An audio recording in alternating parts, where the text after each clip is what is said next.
warahmatullahi wabarakatuh. Waalaikumsalam warahmatullahi wabarakatuh. Alhamdulillahirabbil alamin wa bihi nasta'in wa ala umuri dunya waddin wassalatu wassalamu ala asrofil anbiya'i wal mursalin wa ala alihi washabihi ajmain. Amma ba'du. Bagaimana kabarnya anak-anak? Alhamdulillah baik Bu. Baik Bu. Kok pada lemes ya? Kayaknya nih sahurnya kurang banyak ya. Iya. Ibu tanya sekali lagi, jawabnya harus semangat ya. Bagaimana kabarnya anak-anak? Alhamdulillah baik Bu. Alhamdulillah. Oh ya, sebelum memulai pembelajaran, alangkah lebih baiknya kita mengawali dengan melafazkan basmalah bersama-sama. Bismillahirrahmanirrahim. Buat hari ini, siapa saja yang tidak hadir? Nihil Bu, Nihil? sakit perut. Nihil sakit perut. Iya. Puasa-puasa sakit perut ya. Jadi nggak puasa sih Nihil. Oh, Nihil nggak puasa Karena kurang yakin Bu. karena kurang yakin. Alhamdulillah, karena pertemuan kali ini semuanya lengkap, hadir semua. Jadi langsung saja kita akan memulai pembelajaran kita pada hari ini. Apakah anak-anak ada yang masih ingat minggu lalu kita membahas tentang apa? Lupa Bu. Lupa. Iya, minggu lalu kita membahas tentang akhlak tercela, yaitu hasad, ghibah, dan fitnah. Nah, jadi buat pertemuan minggu kali ini kita akan membahas tentang adab bergaul dengan saudara dan teman. Ibu di sini sudah menyiapkan gambar. Kelihatan nggak anak-anak? Kelihatan Kelihatan, Bu. Kelihatan, Bu. Merah. Oke. Di sini ada dua gambar yang serupa tapi tak sama. Asik. Karena terdapat dua orang, ini sebenarnya dua orang aja tapi gambarnya dua. Nah, dari gambar di sini Ibu mau kalian mengungkapkan pendapat kalian tentang gambar ini. Apa sih gambar ini, tentang apa sih? Persahabatan Bu. Dua anak kecil yang lagi Merangkul. Keakraban Keakraban. antara Ya, Teman Dimas sebaya. gimana? keakraban sesama teman sebaya. Sama teman sebaya. Putri tadi Persahabatan. persahabatan. Haidar adanya hubungan yang baik. adanya hubungan yang baik. Zainuddin mungkin ada pendapat lain ataukah sama? Sama Bu. Sama ya. Oke. Jadi dari dua gambar di sini bisa diartikan tadi persahabatan, pertemanan dengan yang sebaya, terus keakraban, terus adanya hubungan yang baik, gitu ya. Jadi apa sih sebenarnya adab itu? Apakah ada yang tahu? Anak-anak ada yang tahu apa itu adab? Ya, Iya Dimas? adab itu adalah tata cara atau etika Bu. Ya, adab itu adalah etika atau perilaku, sikap kita gitu. Nah, adab itu membahas tentang perilaku kita, sikap kita. Nah, sedangkan pada pembahasan kali ini kita akan membahas tentang adab bergaul dengan saudara dan teman. Nah, jadi dalam bahasa Arab, bergaul itu diartikan dengan subbah yang diambil dari kata sohibah yang berarti pertemanan. Nah, dalam bahasa Indonesia itu bergaul berarti itu campur. Nah, apa sih fungsinya kita ini berteman gitu kan? Bergaul dengan teman gitu. Nah, salah satu fungsinya itu dia sebagai sumber informasi, tempat kita untuk curhat, terus mengekspresikan jati diri kita gitu. Apalagi sekarang kalian dalam masa remaja. Mungkin kalian sangat membutuhkan teman untuk tempat curhat. Ketika ada masalah, kalian malu nih bilang sama orang tua. Kalian baru menceritakan masalah kalian ke teman kalian. Dan akhirnya apa? Kalian mendapatkan ketenangan, mendapatkan solusi gitu. Nah, kita sebagai makhluk sosial pasti kita membutuhkan teman. Nah, bagaimana sih cara kita mencari teman yang baik menurut Islam? Dalam hadis dari Abu Hurairah, Rasulullah SAW bersabda yang artinya, Seseorang bergantung pada agama temannya. Perhatikan siapa yang dijadikan teman. Hadis riwayat Ahmad. Nah, jadi berdasarkan arti hadis tersebut dijelaskan bahwa seseorang itu perlu mencari teman yang baik yang akan bergaul dengannya. Nah, jadi secara umum bagaimana cara kita memilih mencari teman yang baik? Ya, pertama itu cerdas. Karena kecerdasan seseorang itu adalah modal awal. Karena dalam Islam dianjurkan untuk mencari teman yang cerdas, bukan yang bodoh atau dungu. Dan menurut Al-Ghazali, orang yang memutuskan persahabatan dengan orang yang bodoh merupakan ibadah. Nah, yang kedua, memiliki akhlak yang baik. Jadi, ketika kita akan memilih untuk mencari teman atau dekat dengan teman, itu alangkah lebih baiknya kita memilih teman yang berakhlak baik gitu. Jadi jangan terus kita berteman dengan orang yang suka emosi, yang kikir, penakut, terus cenderung juga mengikuti hawa nafsunya. Dan yang ketiga yaitu bukan orang fasik. Nah, orang fasik adalah orang yang senantiasa berbuat dosa walaupun perbuatan dosanya merupakan dosa kecil. Jadi selain itu juga orang fasik adalah orang yang jarang berbuat baik karena ia tidak takut kepada Allah Subhanahu wa taala. Di samping merupakan sosok yang tidak bisa percaya pertemanannya. Nah, jadi di zaman sekarang ini kan juga banyak faktanya. Mungkin dari kalian sendiri itu mengalami karena pergaulan dengan teman yang salah sehingga kalian itu terjerumus dalam kemaksiatan gitu kan. Karena kalian belum mengenali teman kalian itu sesungguhnya seperti apa. Nah, misal ini si Putri berteman dengan si Anissa. Baru kenal apa sih? Ih, Anissa ini alim banget ya. Dia sholatnya tepat waktu. Terus dia hijabnya benar-benar syar'i. Terus dia kalau semuanya setiap ketemu aku salam gitu. Nah, tapi itu cuman cover. Setelah Putri berteman dengan Anissa, tidak lama kemudian sifat aslinya itu terungkap. Ternyata itu semua cuman cerminannya gitu, agar dia itu bisa dekat dengan si Putri gitu. Jadi ketika kita memilih untuk dekat dengan siapa aja, teman siapa aja, yang kita lihat itu harus akhlaknya. Jangan semerta-merta kita lihat di awal kesan pertamanya itu baik, jangan langsung kita ih dia baik banget sih gitu, kayaknya aku maulah deket sama dia biar aku juga ikutan baik, atau ih kayaknya baik nanti aku pasti dibaikin terus gitu.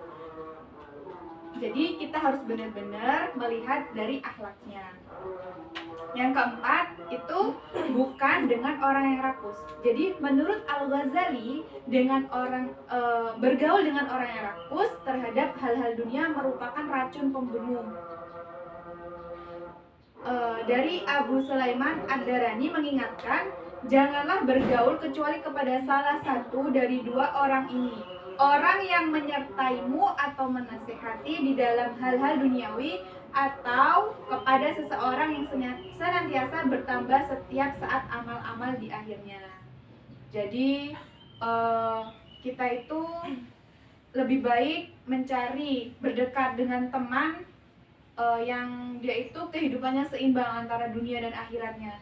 Jangan semerta-merta mereka ini hanya mementingkan kehidupan dunia saja. Semuanya yang dikejar itu kehidupan dunia saja. Bahkan sehingga kalau kita berteman, bergaul dengan temannya seperti itu, kita akan terjerumus, kita akan mengikuti semua apa yang dia lakukan gitu. Baik anak-anak, apakah sudah dapat dipahami apa yang Ibu jelaskan? Paham, Bu. Nah, baik, selanjutnya kita masuk ke sesi diskusi. Jadi di sini ada dua tema yang sudah Ibu siapkan dan kalian dibagi dalam dua kelompok. Yang akhwat dengan akhwat dan yang ikhwan dengan ikhwan. Nah, buat yang akhwat itu tentang adab bergaul dengan teman. Nah, nanti kalian cari apa saja sih, bagaimana sih adab bergaul dengan teman. Nah, nanti kalian diskusikan, terus setelah selesai nanti kalian paparkan. Buat yang ikhwannya, kelompok 2 itu membahas tentang larangan dalam bergaul dengan teman. Oh, ternyata ada ya larangan dalam bergaul dengan teman. Nah, nanti kalian cari kalian diskusikan dengan kelompok kalian apa saja sih larangan-larangan dalam bergaul dengan teman. Oke, jadi untuk waktu diskusinya Ibu berikan waktu 10 menit. Cukup? Cukup Bu. Baik, silakan didiskusikan dengan kelompok masing-masing.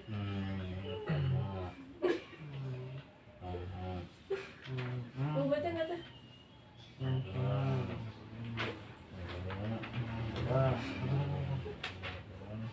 Ini deh.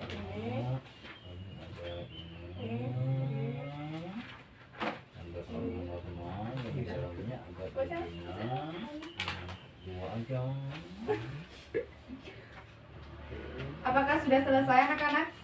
Sudah Bu. Sudah. Bagaimana kelompok 2? Apakah sudah Sudah, selesai? Bu. Sudah. Oke. Jadi buat presentasi hasil diskusinya cukup di tempat saja. Dimulai dari kelompok 1, dipersilakan. Langsung aja ya Bu.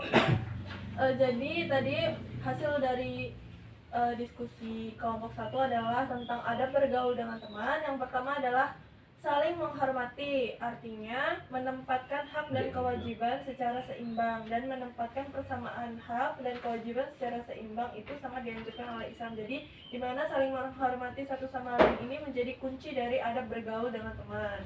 Terus yang kedua itu ada saling tolong menolong. Nah, di mana tolong menolong ini merupakan bagian dari ajaran Islam yang sangat dianjurkan. Artinya adalah tolong menolong dalam hal kebajikan ini menjadi salah satu adab bergaul dengan teman, di mana jika teman itu sedang kesusahan lebih dianjurkan kita untuk membantu ataupun untuk saling tolong menolong.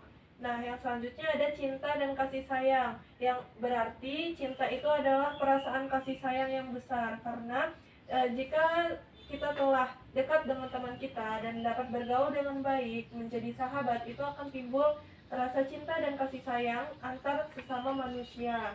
Terus selanjutnya ada saling menasehati, di mana dalam bergaul kita itu harus saling menasehati dengan teman sebaya, karena terkadang apa yang kita lakukan itu kan bisa jadi tidak sesuai dengan ajaran Islam. Nah, dengan adanya saling menasehati, kita bisa menuntun dan bisa saling mengingatkan yang mana yang baik dan mana yang buruk. Mungkin itu, Bu. Ya, terima kasih kepada Saudari Putri perwakilan dari kelompok 1. Selanjutnya presentasi dari hasil diskusi kelompok 2, dipersilakan. Siapa yang mewakili? Saya Bu, Iya, Dimas, silakan. izin mempresentasikan hasil diskusi kami Bu, Iya. yaitu larangan dalam bergaul dengan teman. Di sini yang pertama adalah bermusuhan. Dari itu mina Rasulullah SAW bersabda, bermusuhan artinya tidak ramah atau tidak bersahabat. Oleh karena itu, bermusuhan berarti tindakan tidak bersahabat atau tidak ramah sesama agama Islam. Nah, dalam Al-Quran, surat Al-Maidah, Allah Subhanahu wa Ta'ala mengharamkan permusuhan dan kebencian, yang artinya sesungguhnya syaitan itu bermaksud hendak menimbulkan permusuhan dan kebencian di antara kamu lantaran meminum khamr dan berjudi, dan menghalangi kamu dari mengingat Allah dan sholat. Maka berhentilah kamu dari mengerjakan pekerjaan itu. Kemudian ada pergaulan bebas, larangan pergaulan bebas. Jadi pergaulan bebas di sini dimaksudnya adalah berbaurnya antara kaum laki-laki dan perempuan yang bukan mahramnya. Kemudian ada melanggar norma-norma, yaitu yang tidak beretika, melanggar norma terutama norma agama. Kemudian melanggar norma atau aturan masyarakat. Kemudian ada di sini berzina. Berzina adalah hubungan suami istri. Nah, larangan bergaul antara teman ini yang bukan mahramnya, melakukan sesuatu yang hanya dilakukan oleh hubungan suami istri. Kemudian minuman keras. Nah, pergaulan terkadang ditambah dengan hal-hal yang sebenarnya tidak bermanfaat. Banyak hal yang menyebabkan orang-orang hal yang tidak bermanfaat itu berfoya-foya. Kemudian ada narkoba. Di antara pertemanan itu dilarang untuk mengonsumsi narkoba, yaitu obat-obatan terlarang, narkotika dan lain sebagainya. Mungkin itu. Ya, terima kasih. Jadi itu tadi ya hasil presentasi dari kelompok 1 dan 2. Selanjutnya buat kelompok 1 mungkin ada yang dipertanyakan untuk kelompok 2 atau juga sebaliknya kelompok 2 ada yang dipertanyakan tentang materi di kelompok 1. Mau nanya untuk kelompok 1, kelompok 2 maksud Kelompok 2, saya. iya. Mau menanyakan Iya. kepada kelompok 2. Tadi itu tentang larangan dalam bergaul, kan ada beberapa. Nah, tadi itu salah satunya tentang melanggar etika masyarakat ataupun norma masyarakat. Ada berzina, minuman keras, dan narkoba. Nah, bagaimana solusinya agar hal ini tuh tidak terjadi atau mencegah hal ini terjadi dalam pergaulan remaja saat ini? Mungkin Izin menjawab ya. iya boleh, silakan langsung saja. Jadi di sini menurut kelompok kami itu kan bagaimana cara mengatasi norma-norma itu kan, seperti berzina, minuman keras, kemudian narkoba dan lain sebagainya. Iya. Nah, bagaimana langkah untuk menyelesaikan masalah tersebut? Jadi di sini yang pertama adalah peran orang tua sangat penting dalam mengarahkan atau mendidik anak. Nah, peran orang tua di sini mungkin ada beberapa orang tua yang mampu dalam mendidik dalam konteks syariat agama Islam. Ada juga yang kurang mampu sehingga dari orang tuanya menyalurkan ke pendidikan yang semestinya. Kemudian di sini juga ada peran masyarakat. Jadi keluarga dan masyarakat itu bekerja sama. Misalkan tolong dari keluarga minta tolong sama masyarakat apabila tetangganya melihat ada anaknya yang berperilaku seperti minum minuman keras mungkin atau merokok, judi dan lain sebagainya, itu mohon ditegur dan beritahu ke saya bahwasanya atau melarang anak itu melakukan hal seperti itu gitu. Jadi ada kerjasama antara orang tua dan masyarakat gitu, mungkin seperti itu. Iya. Terima kasih. Gimana, Saudara Putri? Cukup, Bu. Ya, baik. Itu tadi jawaban Dimas sangat bagus. Sedikit penambahan dari Ibu. Jadi, kalau misalkan ada remaja yang melakukan melanggar norma-norma masyarakat, tadi benar yang pertama itu pasti dari orang tuanya. Bagaimana cara mendidiknya? Terus dari orang tua harus mendidiknya dengan baik sesuai dengan syariat Islam. Tapi tadi juga benar, ada beberapa orang tua ini yang ilmu agamanya, pendalaman agamanya kurang gitu kan. Jadi seenggaknya itu akhlaknya yang pasti itu kan. Terus yang kedua, peran masyarakat. Dalam masyarakat ini pasti ada tokoh yang lebih paham tentang agama. Nah, bagaimana nih cara agar remaja di situ tidak melakukan perilaku yang melanggar norma-norma. Itu tadi bisa nih contohnya kalau dalam masyarakat itu kita bentuk komunitas, kita bentuk kegiatan yang dapat membangun agar remaja itu produktif gitu. Jadi ada kesibukan lain gitu, nggak harus dia berkumpul untuk minum-minuman. Kita ganti, tetap berkumpul tapi dengan yang positif. Nah, kita biasanya kalau di kampung-kampung itu ada Karang Taruna. Kalau misalkan yang semuslim itu ada remaja Islam masjid, ya ada Risma. Jadi banyak cara yang kita lakukan agar para remaja ini bisa melakukan hal-hal yang positif gitu. Memang caranya tidak mudah karena untuk menghilangkan perilaku yang tidak baik itu butuh usaha yang keras gitu.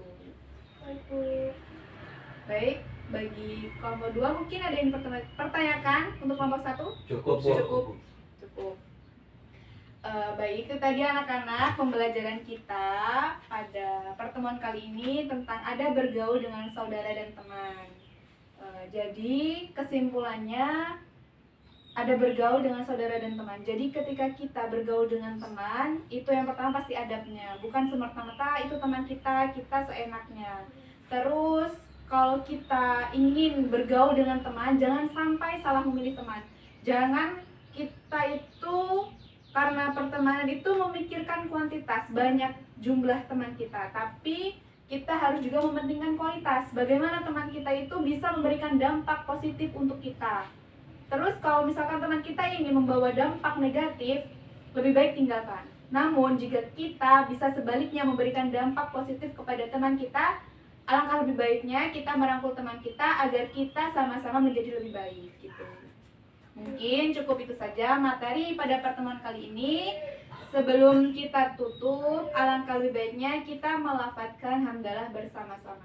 Alhamdulillahirobbilalamin. Baik, jika ada salah kata dan perbuatan dari ibu mohon maaf, kepada Allah ibu mohon ampun. Ibu akhiri, wassalamualaikum warahmatullahi wabarakatuh. Waalaikumsalam warahmatullahi wabarakatuh.